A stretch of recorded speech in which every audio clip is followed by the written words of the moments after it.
molitva pokajnička, prosti mi se odkažav od grevo od smrten, Tatko moj nebese i slovo Božjo mi isprati. Sino svoj Isus da me spasi, Bogoroden vo tebe su, Tatko moj nebese. Tatko moj nebese, se vraćam pak kaj tebe.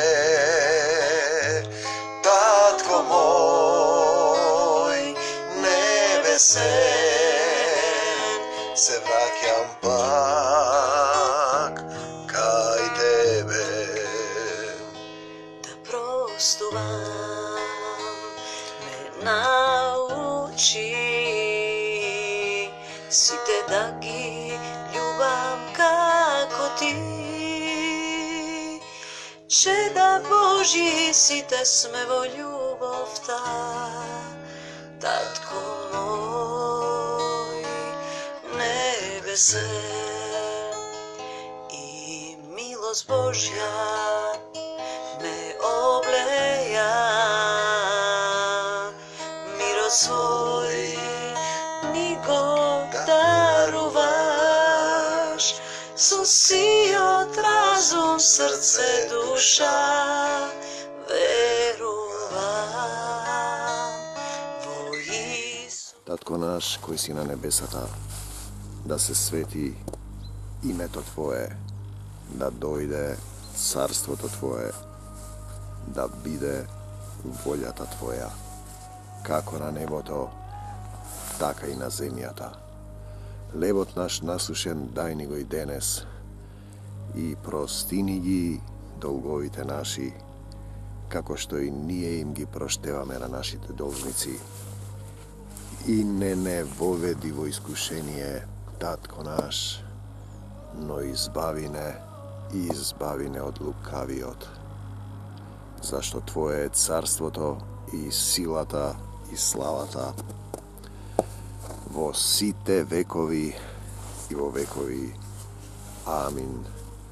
Татко мој, во името на Твојот Син Исус Христос, те молам за слово со власт и сила, да ги допре сите оние кои се жедни за Твојата љубов, да ги допре скрушените по срце, зашто Ти кажа, не дојдов да ги повикам праведниците, туку грешниците на покаяние. Татко наш, Ти не создаде по Твојот образ, Ти не познаваш, еден стих вели, дури и влакната на главата ни се избројани. Денеска ќе зборуваме за апостол Павле, Коринтијаните. 11-тата глава, интересно приказна, за тоа како ние ќе ја читаме Библијата. Таа е книга напишана од Бог, тоа е живо слово, тоа е мечот на духот. Светото писмо исто така Исус, зашто Бог е Словото и Словото беше во Бога. Исус кој е Словото Божјо.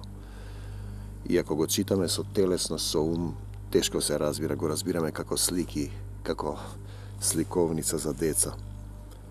Тоа е книга која треба да се прочита со Бог, под неја има многу слоеви. Луѓето кои немаат познавање ќе речат што е сега ова. Знаете, кога читате подолго време некој текст, подолго време, одеднаш се отвара приказната и вистината што е во него. Чистата вистина што е во него. Што сакал да ви каже, зашто Господ често зборува низ метафори. Интересно е што во секоја глава од Библијата, во секое поглавје, се содржи целата Библија. Тоа е феномен кој не сум го прочитал, туку го добивам по дух.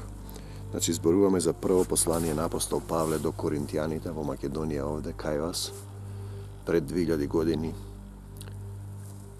Апостол Павле сонуваше сон и Бог ги запиша македонците. Ноќеска сонував еден сон, дела 16:9. Пред мене стоеше еден човек, македонец, запишал Бог. Кој ме молеше и ми велеше, дојди во Македонија, така запишал Бог. И помогни ни по тоа видение апостол Павле, вели, ние веднаш тргнавме за Македонија.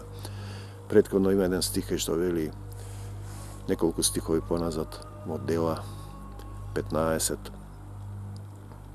Ке изберам народ меѓу незнабожците, вели Господ, кој ќе го прошири моето име, и потоа се зборува за македонците. Значи, еве го апостол Павле, прво послание до Коринтијаните, 11 глава, угледајте се на мене. Угледајте се на мене, вели апостолот Павле, како и јас на Христа, не на мене.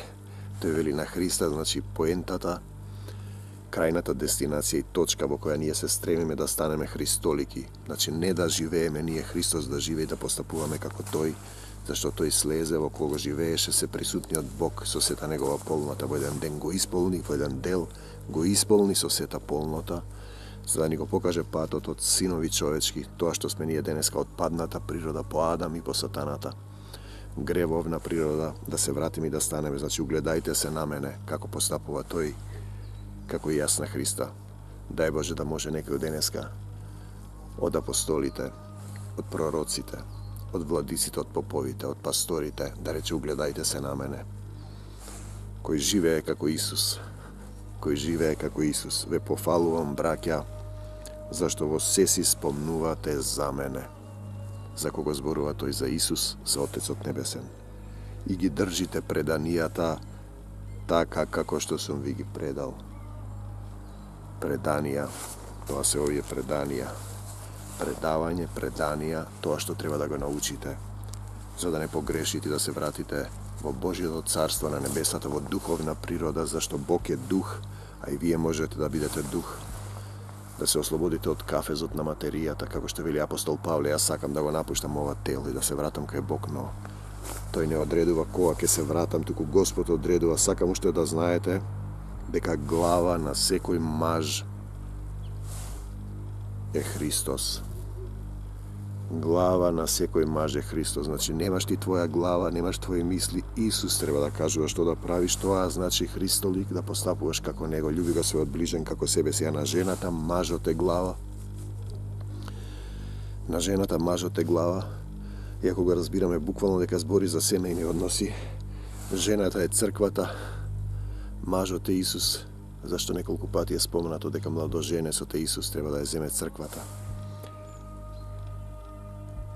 На Христос пак глава е Бог, Отецот наш на небесата. Секој маж кој се моли, и сега видите, секој маж кој се моли или пророкува со покриена глава. Значи јас сам трака затоа што е надвор минус. Ја срамоти својата глава. Ако вие сватите буквално дека Господ зборува како да се облекуваме. Не, но затоа друго место вели не носете со себе ни торба, не носете со себе ништо. Значи, тој зборува за главата. Покриена глава и откриена. Покриена глава. Покриена која глава? Тој зборува за главата на црквата. А пак секоја жена која се моли или пророкува гологлава. Ако е жената црквата, гологлава значи да нема глава. Разголена глава, со своја глава. Дуоволос, како би рекле на латински, дуоволос, двоволие, самоволие. Нека биде волјата Твоја, нека биде волјата Твоја, вели молитвата. Значи, а пак секоја жена ја срамоти својата глава, зашто таа исто како да е истрижена. Видите, имаме овца на колење, беше одведен Исус, и овца на стрижење.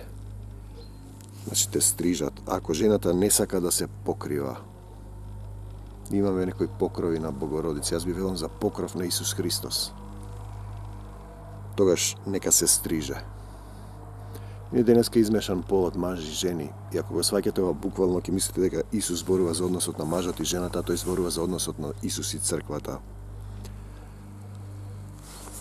Значи нека се истриже или нека се бричи, тогаш нека се покрива. Значи подсредување на разулавеноста и така мажот на своја главост, да се подстрижеш, да се ставиш дека главата, твојата глава не е веќе твоја, туку глава ти е Исус Христос и секоја мисла да биде подредена на Исуса Христа и така мажот не треба да ја покрива главата своја. За да се види дека неговата глава е Исус, зашто е образ и слава Божја е образ и слава Божја. Во Битие е пишано и го создаде Господ Бог по Божиот образ. По Божиот образ го создаде. Зашто е образ на славата Божја, мажот, односно Исус, односно ти после кој си поддол од него, ако си христолик. Зашто не е мажот од жената. Буквално во Битие е така, но ако Исус е мажот, а жената е црквата, кој од кого е? И мажот не е создаден за жената, туку жената е создадена за мажот. Значи, Исус ви е потребен вам.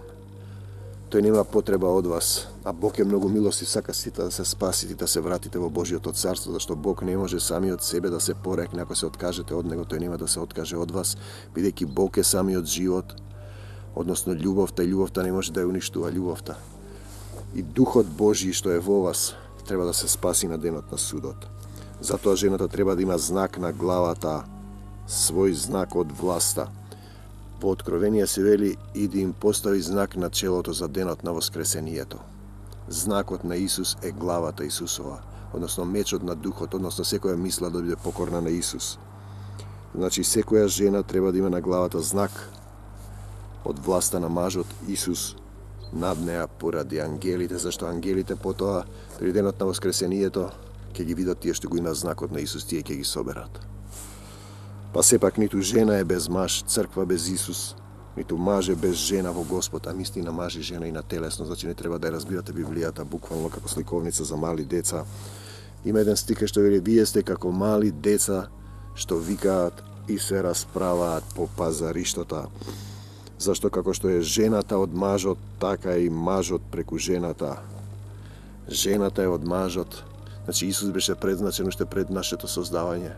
Првороден од мртвите, првоназначен. Просудете сами во себе, доликува ли жена, односно црква, да му се моли на Бога без Исус, без глава? Не. Значи жена, црквата која се моли без Исус, се моли на некои други, се моли на реликви, на предмети, на икони или на обредни постапки и мудрување на човечки доктрини. Нели и самата природа ве учи дека е срамно за мажот да има долга коса. Што значи долга коса? Ќе го разбереме понатаму. Долга коса. И влакната на главата ви се изброени. Но ако жената си ја остави косата, собственото, тоа е украс за неа, бидејќи косата е дадена место превес да се покрива, а не да се открива. Тој сега зборува за телесното и духовната категорија, но ако некој сака да се препира, например, еден брат ми вели, замерува зашто снимам со трака на главата, требало маж и жена, ако го разбираш тоа буквално, но ако некој сака да се препира, ние, духот на мојот отец, немаме таков обичај, ниту црквите Божји. Црквите Божји. Сега уште да утврдиме кои се црквите Божји, а кои не се, бидејќи тие се поделени. Не викат црквата и црквите. А заповедувајќи ви го ова, не можам да ве пофалам, ниту јас, дека се собирате на подобро, туку за полошо се собирате ако сте поделени, ако немате љубов, ако не сте христолики, ако немате глава, ако не се покривате и откривате во името на Исус. Тога што го слушате на увото, разгласувајте го од покривите. Прво пак слушам дека кога се собирате од црквата таму, во вашата зала зборувам, се појавуваат расколи. Расколи се појавуваат меѓу вас. Во што делумно верувам, а потребно е меѓу вас да има расколи за да се истакнат подостојните меѓу вас. Подостојните меѓу вас. Но некаде гордоста на животот, похота на телото, човечката суета е толку силна, што водачи на цркви ги извлекува и ги прави сатрапи. Познав еден човек кој најнакрај излезе од законот на љубовта. Беше пастор, па мастер, беше па пастор, па на крајот апостол, не знам што ќе стане на крајот, но ако љубов немаш, ќе стане на крајот ништо не си. Нешто е вели, за одредени луѓе што ја напуштаат црквата, кај мене си го примил Исус. Интересно, Исус, кај тебе сум го примил. Исус доаѓа во моето срце и во срцето на секој по Божја волја, а ти си само сад избран и што имаш ти, па да не се фалиш, да се фалиш или да не се фалиш, што не си примил. Синко. А потребно меѓу вас да има раздори за да се истакнат подостојните меѓу вас. Бог одредува, но кога се собирате така заедно, тоа не значи кога се собирате заедно, каде во црквите, дека јадете Господова вечера. Ете Господова вечера кога сватите буквално, зашто на јадењето секој брза да ја земе својата вечера пред другите. Тој мисли на храна или на духовно. Човек не се храни само од леп, туку од секој збор што излегува. Значи секој брзо да ја земе своето, секој го бара своето, а не она на Исуса Христа. Така што еден останува гладен, некому што му треба љубов во Исуса, а друг се опива. Немате ли куки за да јадете и да пиете или ја презирате црквата Божја и ги срамотите оние што не се имотни? Зашто зборува тој? За духовен имот или за физички? Што да ви кажам? Ако нешто не ви е јасно, читајте го по 100 пати, молете го Бог да ви го отвори умот, да ги разбирате писмата како што е пишано. Што да ви речам, да ве пофалам ли, не ве пофалувам? Господова вечера, јас го примив од Господ она и го примам она што ви го предавам. А тоа е дека Господ Исус, онаа ноќ, кога го предадоа и вас ке ве предадат. И вас ке ве предадат, вели Исус. Зеде леп. И откако заблагодари го прекрши и рече, земете, јадете. Човек не се храни само од леп, туку од секој збор што излегува од устата на Бога. Ова е телото мое. Тој им покажува слика, кое се крши за вас, правете го ова за споменот мој, за мој спомен. Во Јован Евангелие Исус вели, јас сум лебот на животот. Кој јаде од моето тело, ќе живее живот вечен и јас ќе го воскреснам во судниот ден. По вечерата исто така зеде чаша, рече, оваа чаша е новиот завет во мојата крв. Тој дојде, ја пролеа својата крв, направи завет, немате потреба повеќе да колете животни, да давате курбани. Тој стана жртва, жртвено јагне бе се одвесен на коленје. Правете го кога ќе пиете за мој спомен. И денеска луѓето во црквите тоа го прават буквално како слика. Леп и вино, символично, да си спомнуваат. Зашто секогаш кога ќе го јадете овој леп, да го јадеш лебот на Исус Христос, значи да живееш, да растеш во духот, секој ден да напредуваш од Словото Божјо. Словото Божјо е лебот. И кога ќе ја пиете оваа чаша, вие ќе ја објавувате смртта на Господ додека тој не дојде. Ќе ја објавувате смртта на Господ ако јадете од ова тело, од ова, и пиете од неговата крв.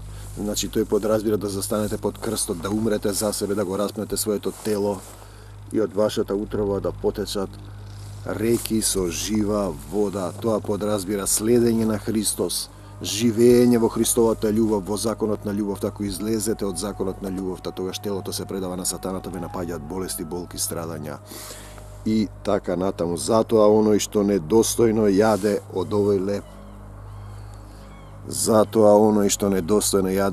а во црквите тоа го прават символично како театар, метафорично, кршат леп и вино.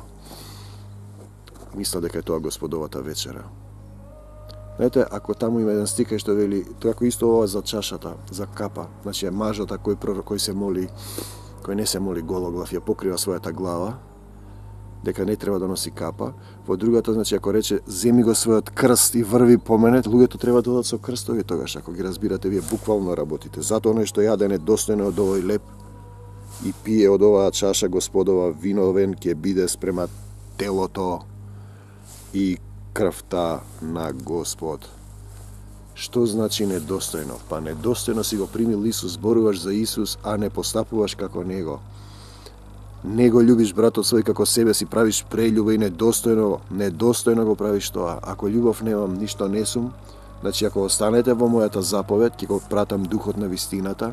Ако сте во љубовта, тогаш ќе го имате духот, тогаш вие сте телесни, немате дух, се карате, се расправате и не го разбирате Светото Писмо, а тоа се гледа. Зашто духовните водачи на мојот народ се заспани како Јона, додека Македонија се распнува и се расчеречува и поимот човек се уништува. Не ви дозволуваат да имате име. Видете каква крајна состојба во Македонија, армакедонска битка, го земаат јазикот, ви шират Гебелсова религија во 4 часот са бајле, ви не гураат територијата, идентитетот. Ви забрануваат да бидете тоа што ве запишал Бог, македонци го запишал тука во Светото Писмо. Сатански цркви, кои колеле во името на Исус, андарски војски со мела с каравангели, замислете, убивал и ги нарекувал Христови војници. Ние зборуваме за сатанска црква, за цркви кои се поделени по национална основа, што ги убивале христијаните кои не се во нивната црква. Што да зборувам тогаш за незнабожците, за муслиманите? Но секој човек да се испита сами од себе. Зборувам за одговорноста, кому му е многу дадено, многу ќе се бара од него, од духовните водачи. Духовните водачи кои спијат како Јона на бродот, големата црква, која би требала да го поведе македонскиот народ, таа се занимава со избирање татковци на црквата, мајки на црквата, наместо да каже дека ни треба Отецот Небесен и неговиот син Исус Христос. Секој човек да се испита сами од себе. Сам првин треба да се суди, за да не дојде денот кој ќе го суди Господ. И потоа да јаде од овој леп и да пие од оваа чаша. Да вели дека е христијанин. Зашто кога ќе кажеш дека си христијанин, а грешиш против Светиот Дух, вршиш прељуба во Исус, тогаш ќе речат, гледај, овој ли е христијанин, гледај како се однесува, каде ви е љубовта Исусова? Каде ви е љубовта Исусова? Бог е љубов. Ако Бог пребива во тебе, ти ќе имаш љубов за сите цркви. Нема да осудуваш, нема да мразиш. Ќе бидеш здрав и исправен. Како вели старецот умира како момче, тие и во староста ќе бидат плодни и помазани, зашто кој јаде и пие недостојно, тој го јаде и пие своето осудување.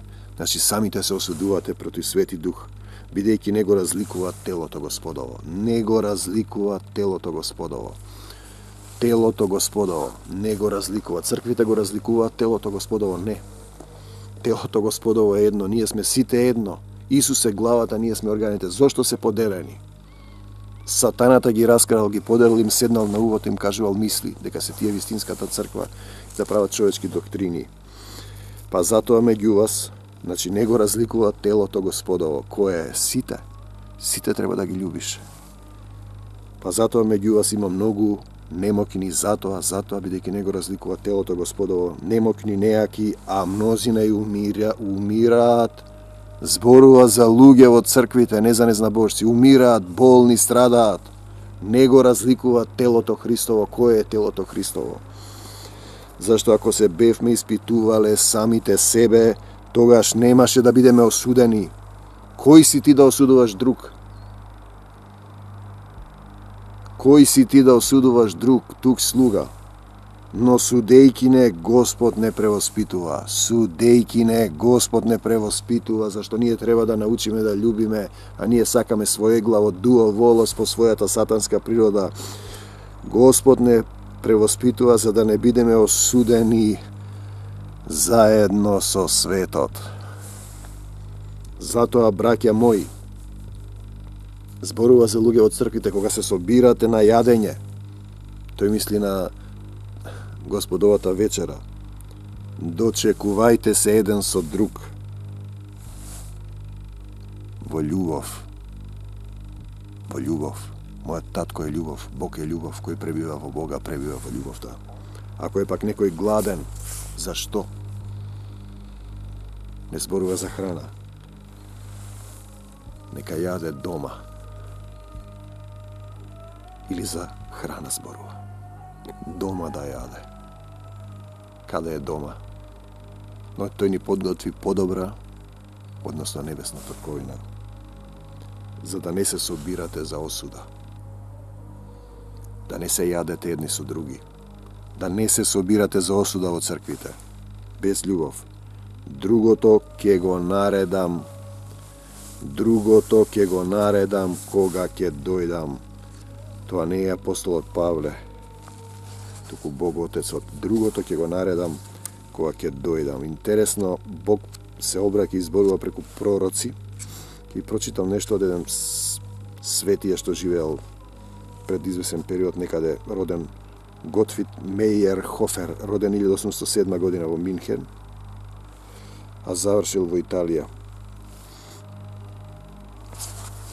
И што вели тој?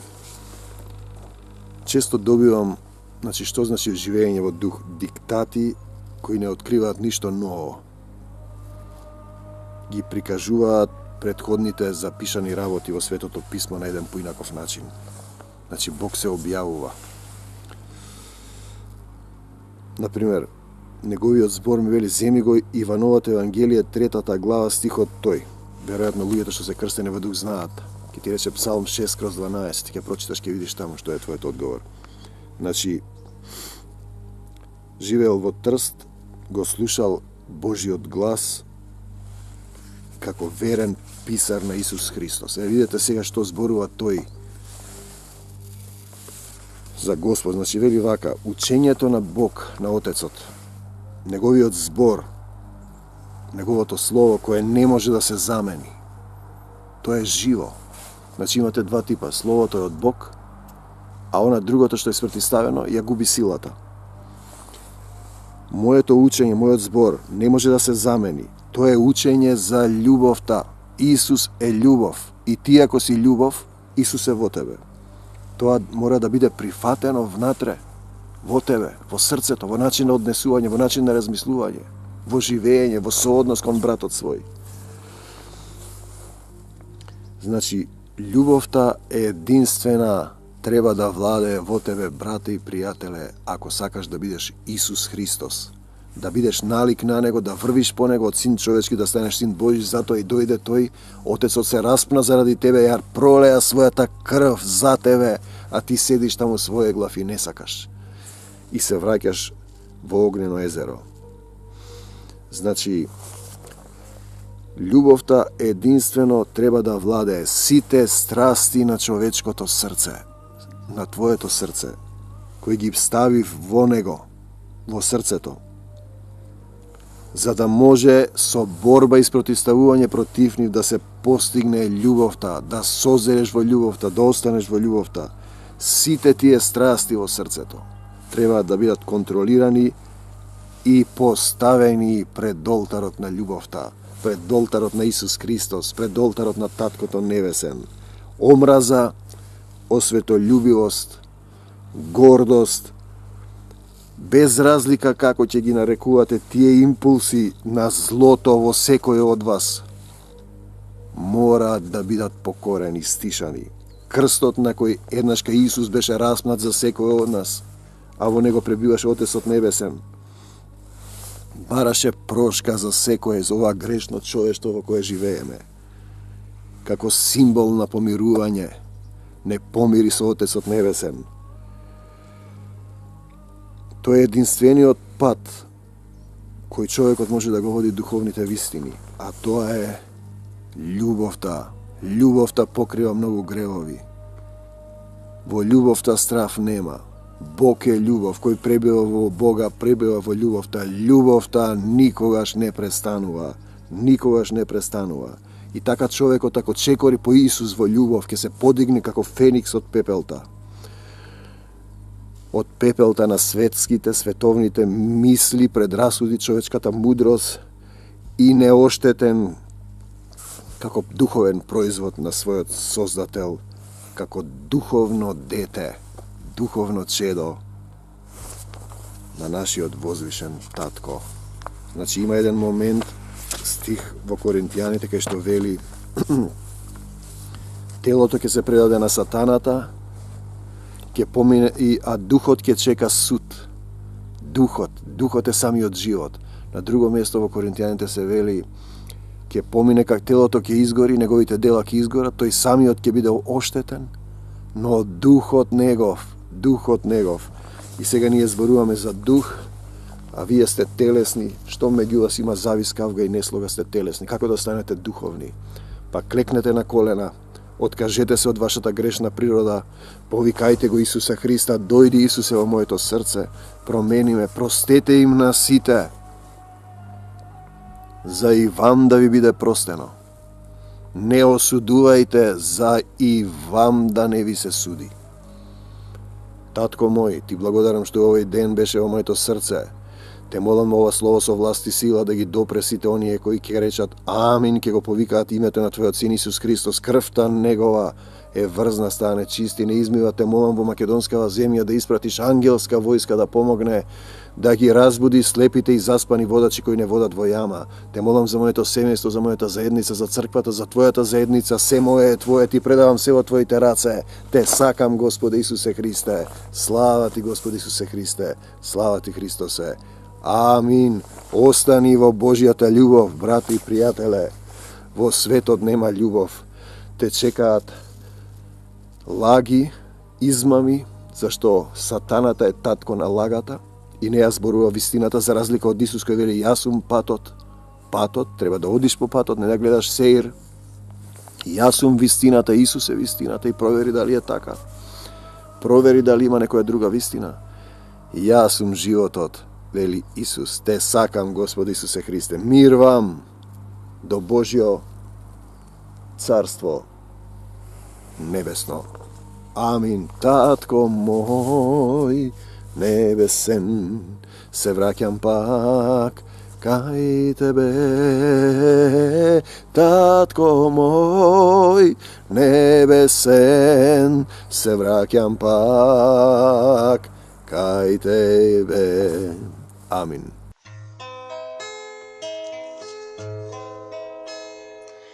Na kolena vo molitva pokajnička, prosti mi,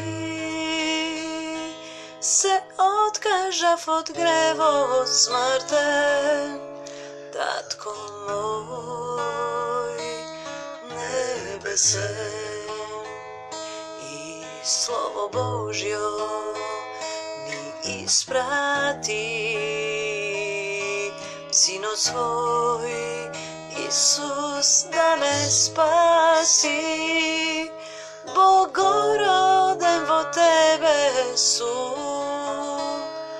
Tatko moj nebesen.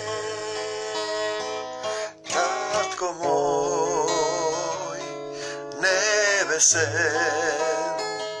se vraćam pak kaj Tebe. Tatko moj nebesen,